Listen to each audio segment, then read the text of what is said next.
don't live in Like my it's gone. street. It's gone. It is. It's close to you. Do Just, some outreach. huh? You have to do outreach. Mm-hmm. Did you listen to Jeff's thing? Kiruv. Help out Jews, right? No Jew left behind. That's the slogan of Landa Yeshiva. No Jew without any Jewish education.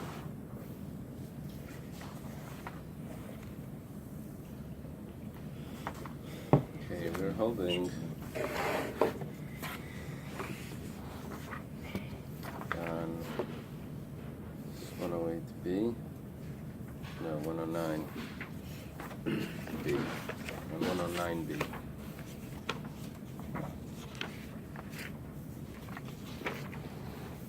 We said the opinion of Rabbi Eliezer that says that whenever you offer something outside the temple, the only time he'll be guilty is if he offers the entire thing. And the sages said that even a kazayas of it is enough. We had a contradiction.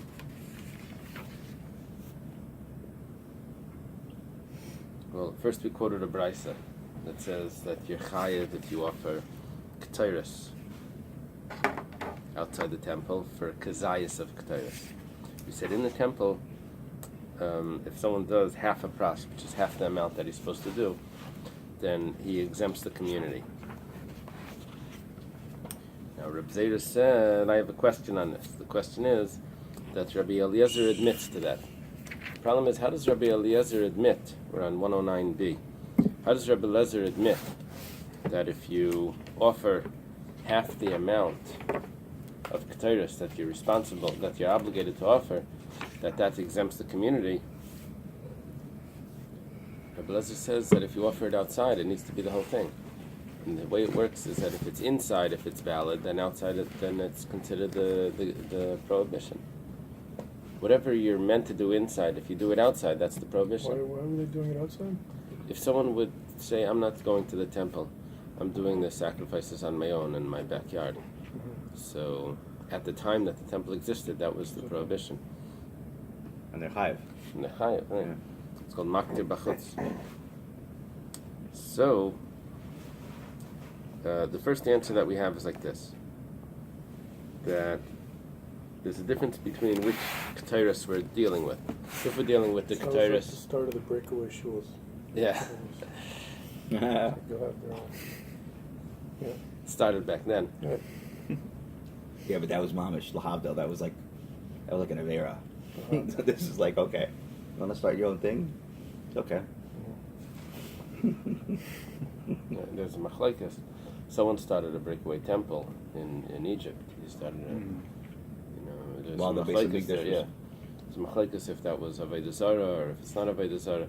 Then there's a discussion of machlekes if the kayanim from that temple could then return and rejoin the It's Rabbi temple. Kurson. Yeah, it's unclear.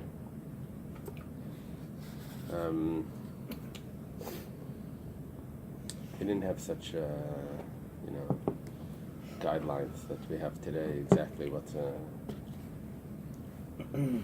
So, one explanation was given by Rabbah. It says it depends which type of ketairos it was. It depends if it's a ketairos of the heichal, that means the sanctuary, or if it's a ketairos of the kodesh hakadashim. Kodesh hakadashim, we said, was 2 handfuls. That ketairos had to be exact. Anything less was no good. However, the ketairos of the heichal, that everyone agreed. No, ketairos of the heichal, everyone agreed that kazayas was enough, because it doesn't say in the Torah how much it needs to be. The rabbis decided that. So if you do it outside, even a kazayas, that's enough.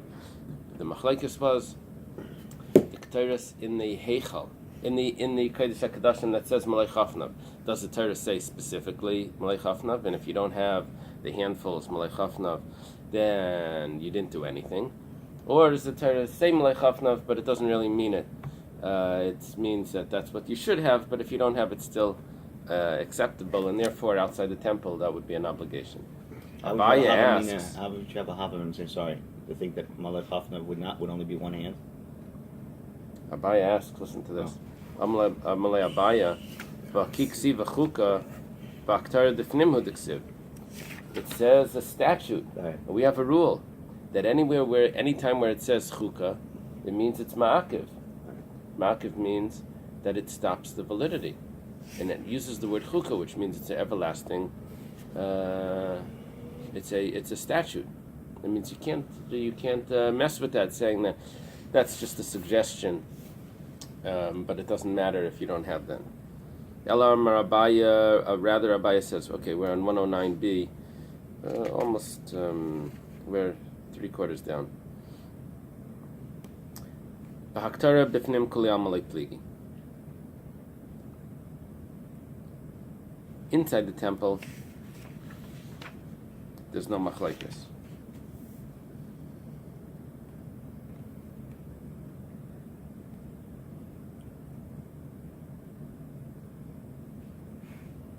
It needs to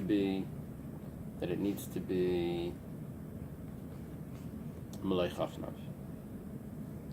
Ki pligi b'haktara the chutz. Question is, if you then take that ketairos that's meant to be inside the sanctuary, inside the Kodesh HaKadoshim, and you offer it outside the temple, here's the question. Mar savar yalfinan pnim michutz, or mar savar yalfinan. The question is, do we say that because I have a ketairos that outside the temple would be a kazayas, which ketairos? The everyday ketairos.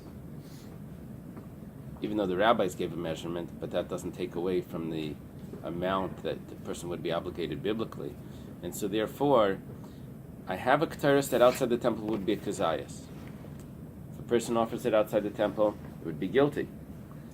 I have a ketairos that in the temple needs to be malei chafnav. That's the ketairos of Yom Kippur. Goes all the way inside the Kodesh HaKadoshim.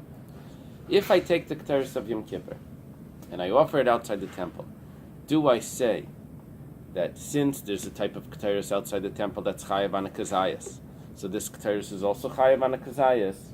Or do I say I don't learn one ketairos from the other? This ketairos is malei chafnav, but this ketairos is a kazayas. That's machlekes. So Rabbi Lezer would say that I don't learn one from the other, and there needs to be the full measurement.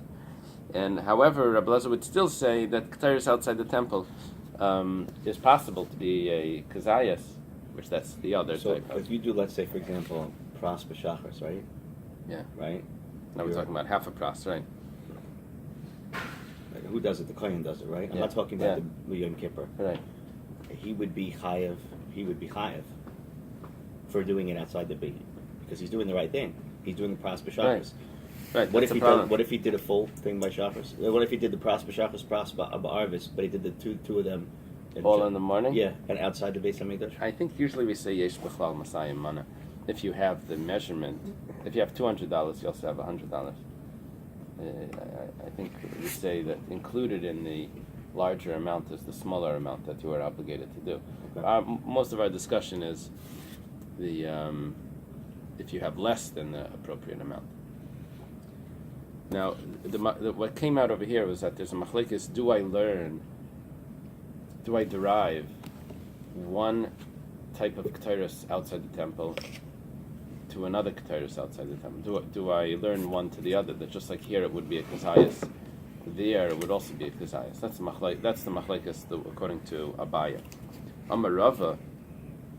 So Rava, who's the contemporary, and usually argues with Abaya, he says, "Hashta chutz michutz le'alfi rabbanan, michutz mibai." The rabbis never learn one thing from another. Now you're asking they should learn the outside ketairos from the inside ketairos. Mahi, what's he talking about that they don't learn one from the other outside? Tanya, well, we have a brisa.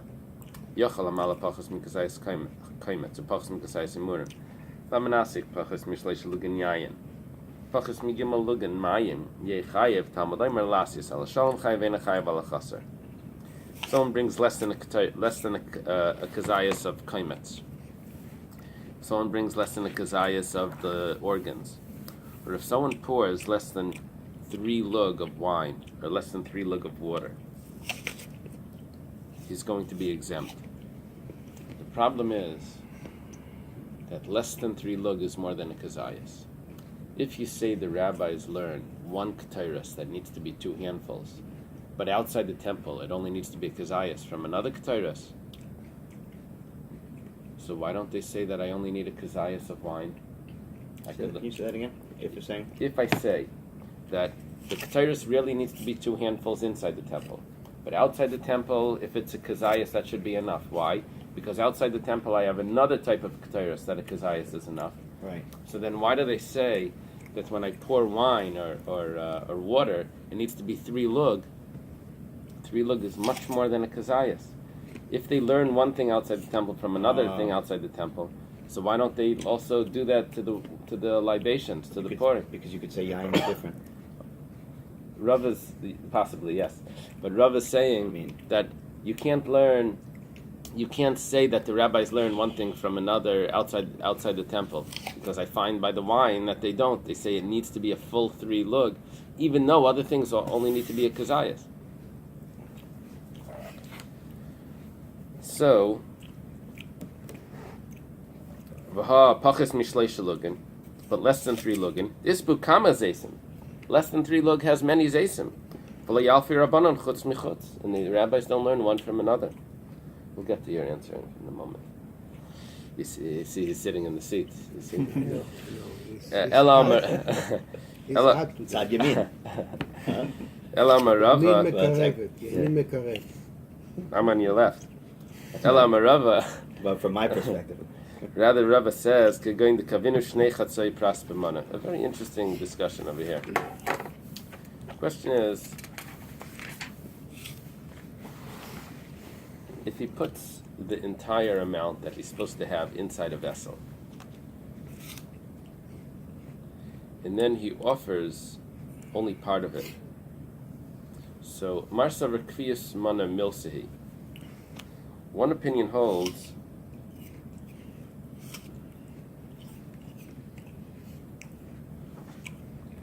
that once it's in the vessel, that establishes its size, what it needs to be. Umar Saverlav Milsi. Another opinion holds that putting it in the vessel does not establish what size it needs to be. And we said that it only needs to be a kazayas, and that would be enough. What are we talking about? The ketairas of the sanctuary, not of the Kodesh HaKadoshim. So the machlekes over here, the Tanakama holds that the fact that you put the correct amount in the vessel doesn't mean that if you offer up any less than this, it's not going to be be guilty outside the temple. However, Rebbe Lezer says that no, once it's put into the vessel, that's the amount that it needs to be. That becomes its shear, and anything less than the amount that the vessel is containing is offering less than what you're required to. Amar Rava, Hashta, according to this, Laman Damar Kviyusa Demana Leiklumu, according to the opinion that says that putting it into the vessel does nothing, which is the rabbi's opinion, which means that even a kazayas outside the temple would be a problem. So Kavashisha Lapar, what happens if you put 6 lug of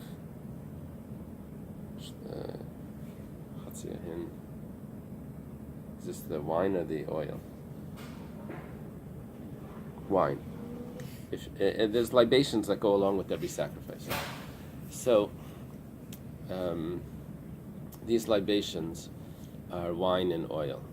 The oil gets mixed into the flour, but the wine gets poured. So each animal has a specific amount of wine that gets attached, associated with it. When it comes to a bull, you need 6 lug. 6 lug is half a hin. So if someone designates half a hin, 6 lug, but then he takes 4 of them, he's chayev. If he pours 4 of them outside, why would 4 be chayev?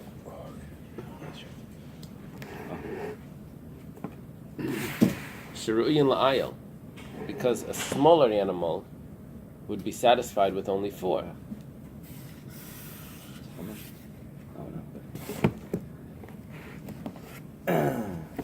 Next case, kavar ba la'ayil. Let's say in the temple, he designates in a vessel 4 lug to be poured together with the riyam. umashach mem shleisha. But then he siphons off 3 of them, and ve'krivim b'chutz, and then he walks outside the temple and he offers them outside. He's chayav. Why? Shuri and lekebesh. Because 3 lug is good for a different animal, for the sheep. Chasru kol shehu ve'krivim b'chutz. But let's say he takes the 3 lug, missing a certain small amount. That means he has less than 3 lug. Then he's going to be patur. So in other words, what we're saying is that even though it's been designated to be a certain amount, however, because that lesser amount that you now siphoned off would be good for a different sacrifice, so then outside the temple he would be chayav on the lesser amount. So in other words, the vessel doesn't establish it for what amount it needs to be.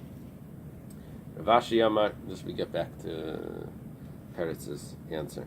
Nisach me'aktar layalfi. You can't learn the libations from the Ketores. The rabbis don't learn the libations from the Ketores. Even though they don't learn, you have to take out the words layalfi. Even though they're both outside the temple, the libations are done outside the temple, and they need to be a full 3 lug. And the ketores only, and the other things or whatever need to be a kazayas, but they can't learn from those other things that the libation should also be a kazayas. However, haktara me'aktara yalfi, from the 2 types of ketores, that they will learn. Afagav d'chutz mipnim, even though one is outside and one is inside, that because it's the same min. That's the right. Right. Okay.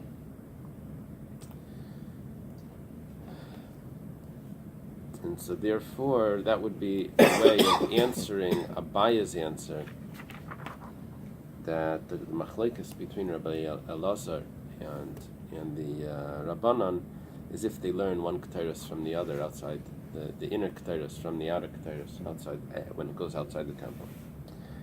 Okay, now the Gemara says, "B'kulan shechasru."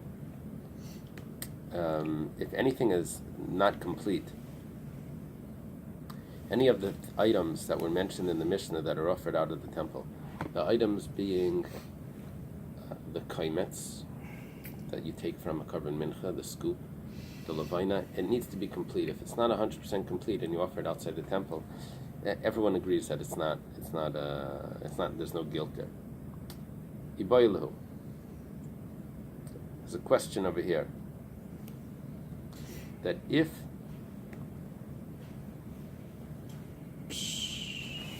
what the Mishnah was discussing is that these things themselves were not complete.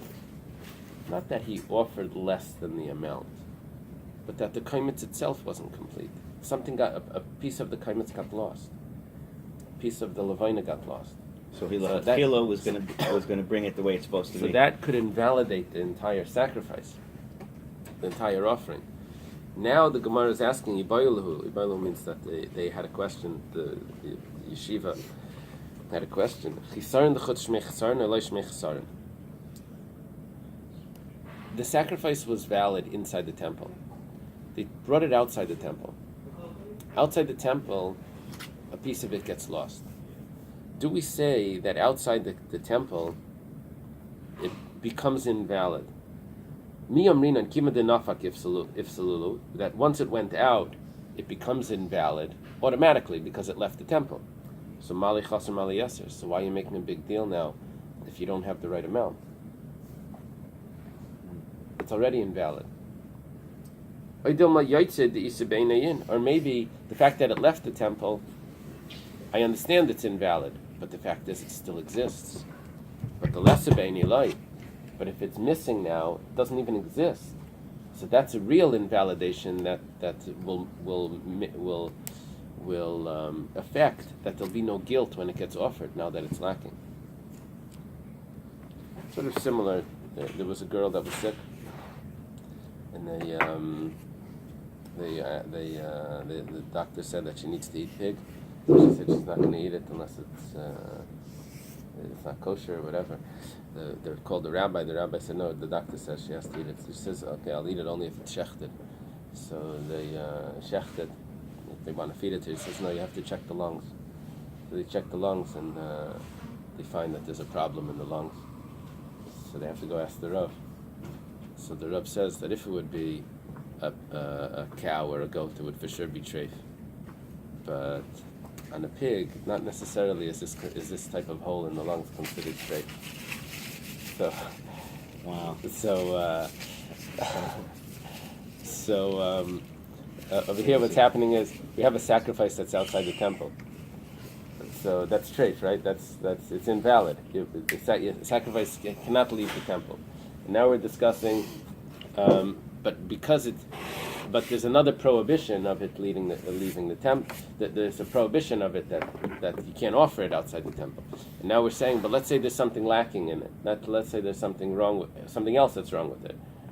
So we're saying, well, you didn't have a problem with it leaving the temple. You considered it valid enough to have guilt if you offered it. So maybe there should be no problem if it's lacking as well, right? That other problem, or do we say that no, lacking is a bigger problem than just leaving the Question for you, Rabbi. Yeah. Well, we said lacking. Certain instances, lacking is okay. That you could bring third. Ideally, you want to bring something up that's shlemim, that's complete. But if it's lacking, it's talking about bifnim inside. Right. But there are cases and instances where you could bring something that's lacking, whatever that means. Yeah, by the kaimets in these things that you can't. Right? You're saying that by the kaimets, if it's lacking a little bit, Then you it's bring not it. considered anything, yeah. It's not considered okay.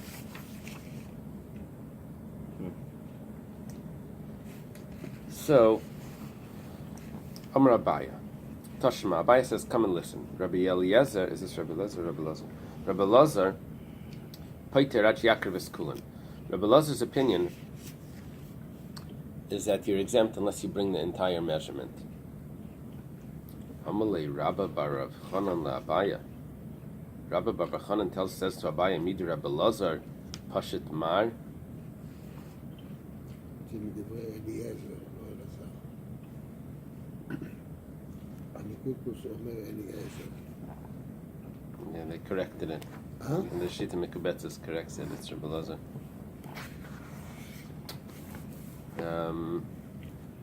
You'll see why later. Actually, possibly. Let's see. He says you're trying to bring a proof to the rabbi's opinion from Rabbi Lazar's opinion. We know Rabbi Lazar's opinion. Rabbi Lazar holds that it needs to be complete. That wasn't our question. Our question was according to the rabbis. Does it need to be? The question is according to the rabbis. If it's lacking, is it still considered? Is it considered like nothing?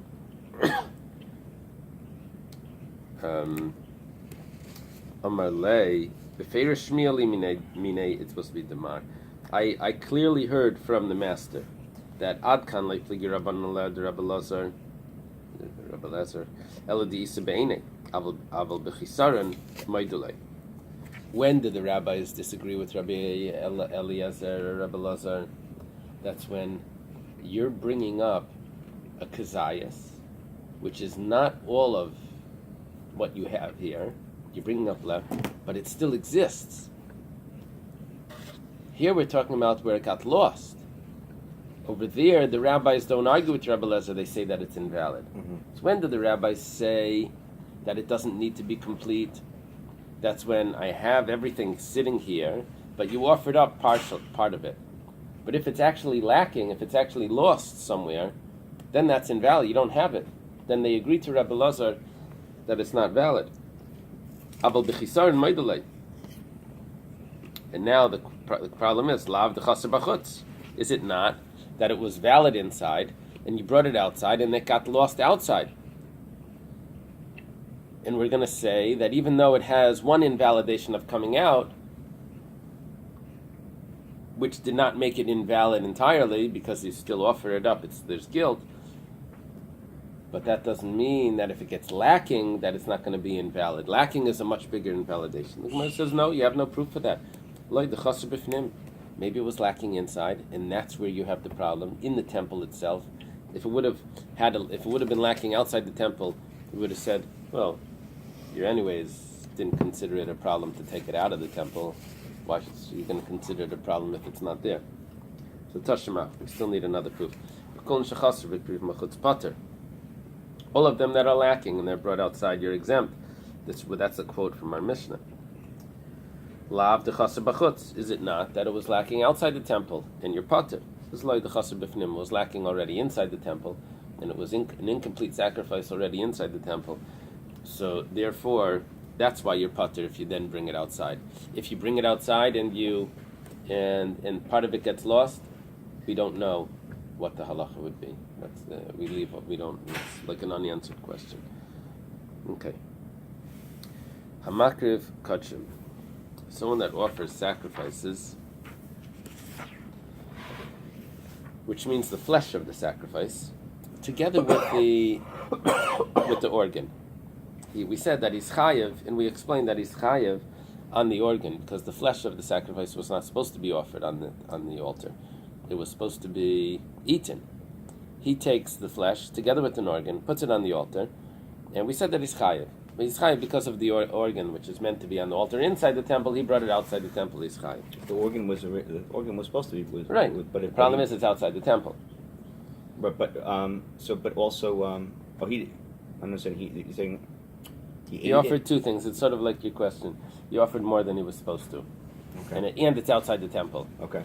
So the Gemara asks, "Samai, why is he chayev?" It's a chatzitza. You know, chatzitza is it's a invalidation. It's a interruption between the fire and the organ, because there's meat in between that's not supposed to be there. So it's as if he didn't put it on the altar. It's going to get burnt, but he put it down on top of a placemat on the altar, on top of the meat. So there's an interruption there. Amar Shmuel kishahavchan. Shmuel says no. You turned it over. You put the organ straight down and the meat was on the upside, right on the top of it. Rabbi Yochanan Mafil Temesh Leihavchan. Don't have to say that he turned it over. Hamani Reb Shimoni. It could be that's the opinion of Reb Shimon. Damar Afilu Helo Al Selachayim. Doesn't need to be on the altar. He said if you put it on a rock, it's good enough, according to Reb Shimon. This whole question is only if it needs to be on an altar. Rav Amar Min B'minei Nechaitzitz. Rav says that the same type does not interrupt. And because it's all meat, organ, it's all fleshik. It's all from an animal, so it doesn't interrupt between the fire of the mizbeach and the. Okay, the Mishnah says, Mincha shlei nikmitza. If the kmitza was not done, v'kriva bachutz, and you brought it outside, pater. Why? Because that's not how a mincha is brought. The mincha needs to be brought. You have to do the kmitza, and you offer the kmitza. Here there was no kmitza. Kamtza v'chazer kamtza l'seicha. Let's say you did the kmitza, but your hand got like shaky and it fell back in.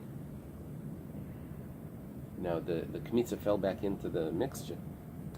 The kriva b'chutz, and you offered it outside the temple, so he's chayev. The reason why he's chayev is because he offered up the kaimetz together with everything else, but the kaimetz was in there. So it's chayev. He's giving us a preview for our next set of books. Oh yeah. You can ask your question. So you ordered it already? Yeah. So if he did kmitza, right? He did kmitza inside, right? Which he was supposed to do, right? Yeah. And then he went outside. Okay. And he offers it outside the temple. Right. That's a problem. That's a problem. Right. It has to be offered on the temple, on the altar in the temple. But what happened in this specific case? It came back in. He dropped it back in, and he offers it. The Gemara. Listen to the Gemara. The Gemara says, "Why is he chayiv if he offers up the whole thing?" Let the remnants of the mincha nullify the kaimetz that fell back in, and it should be as if he didn't bring anything up because it became batal. There's many more times mincha than kaimetz, so it fell back in. You're saying, well, you offered up everything, included in that shirayim leftovers of the mincha was the kaimetz. So you offered up the kaimetz. He said, yeah, but it should be batal. Amar Abzeira. Nemra Aktara b'kaimitz v'nemra Aktara b'shirayim. Ma Aktaras kaimitz ein kaimitz v'matal chaver. If I have two kaimitzim, two kamitzas, and you and one of them is larger than the other, and they both get offered at the same time. I don't say that one of them nullifies the other. I have a special pasuk. So I learned from that the shirayim also doesn't nullify the kaimitz. Just like that one kaimitz doesn't nullify his friend, dafaktar shirayim ein shirayim mevatel kaimitz. Also, the shirayim won't be mevatel the kaimitz. That's the whole Gemara. He associates it with the blood of the bull and the blood of the goat. That we say, the pasuk says they should take from the blood of the bull and the blood of the goat. And the Gemara says everyone knows that there's more blood in the bull than in the goat. And nevertheless, it still calls it the blood of the goat in the pasuk. We read it on Yom Kippur. So that's a proof that the blood of the goat doesn't get nullified. That these holy things don't nullify one another. So to a kaimitz, one kaimitz won't nullify the other kaimitz. The question is, will the shirayim nullify the kaimitz? So we say we have a limud here. We learn the kaimitz won't nullify a kaimitz, so to the shirayim won't nullify a kaimitz. Okay. You see, the trick to learning Gemara is to always imagine that there's a Mishnah and a small piece of Gemara. You do like bite size. That's what you do to big Taisvus, and big Taisvus, and they're like threatening, like it's huge thing. But really, what you do is I'm just gonna do the first two lines, and that's gonna be. So this is just a sample to show you how to do it.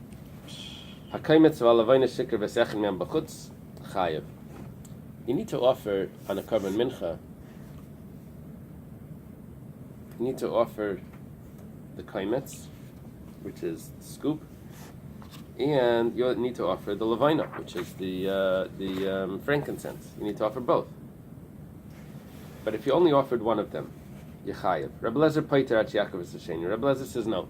Until you offer the next one, you're exempt, because it really takes both of them to be matir, the rest of the mincha to be eaten.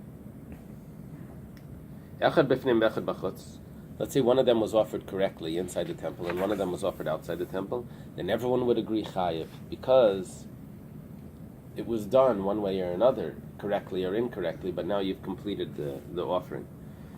Shnei baziche levina. There's 2 spoons of frankincense that come together with the lechem apanim, with the showbread. They both need to be offered. When they're offered, they're burnt, so then the showbread is allowed to be eaten by the kohanim. So shehikra v'sechan miyam, only one of those spoons was offered, b'chutz. It's chayav, according to the sages. However, Rabbi Lezer paiter, Rabbi Lezer says he's exempt, ad sheyakar v'sasheni, until he offers the second one. Echad b'fnim v'echad b'chutz, let's say one was inside, one was outside, exactly like we said before, is chayav. Why? Because it was offered. And the